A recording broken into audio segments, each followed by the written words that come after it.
All right, we're looking at finding out the space in this birdhouse for the birds to nest. As you can see, here is our diagram. I've got some formulas already ready to go. We do everything to the nearest tenth when we round anything. So we're going to start off with the pieces of information I have here. We do know this is a square-based prism, and it's going to be a square-based pyramid as well, because the whole base of this is marked by these little lines, which means that they're congruent. So if this is 5 inches, then every single piece down here is 5 inches. Now, it is a different height, so that's going to be still a rectangular prism, but it is a square-based pyramid at the end here for this. So this is all going to be 5 by 5 on the bottom. So when we do our prism, really simple. It's 5 times 5 for the base part, and then we do our height, which is 7 right there. 5 times 5 is 25, and then times the 7 gives me a volume of 175, and we're talking about inches here, so inches cubed. Now we are going to add the top part because we're going to use that as well. Now we know the base of this is a 5 by 5. But we don't have the height here. We have a slant height here. This is not going to help me any because I really need to have a vertical height. So I do need to figure out what the height is for this in order to solve this. So what I am going to do, the slant on this is 6 right here. So then I know. I don't know this, but I can figure this out because this is dead center on the square. So that means that the leg here is going to be 2.5. And then it's going to be 2.5 here. So I can figure that out based off of that because I have the 6-inch hypotenuse. So I'm going to use the Pythagorean theorem here to solve this. So I know one side is 2.5, and then I just need to figure out the height of it. So I'm going to call that B. And then we know the C is 6 inches squared.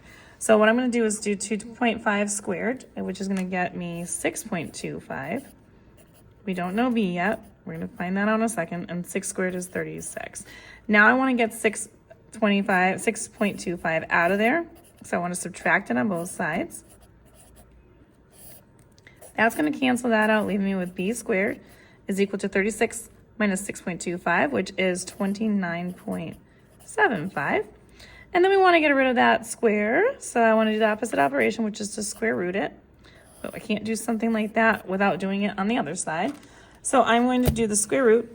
It's going to be seconds, and then you hit the square root button right down here. We're going to type in 29.75, and there you can see we get a rough approximation of about 5 point. We're going to go with 5.5 because 4 would round up because of that 5 after it. So this is going to be about 4, rounding the 4 up to about a 5, and this is inches. So B is approximately, again, we're cutting it off, so it's an approximation, 5.5.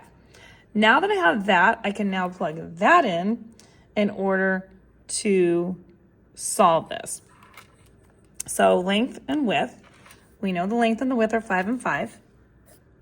5 times 5, and then we're going to round that height is 5.5. And then we're going to divide that by 3. So 5 times 5 times 5.5 gives me 137.5 divided by 3 gives me a terrible number, but it's an approximation of about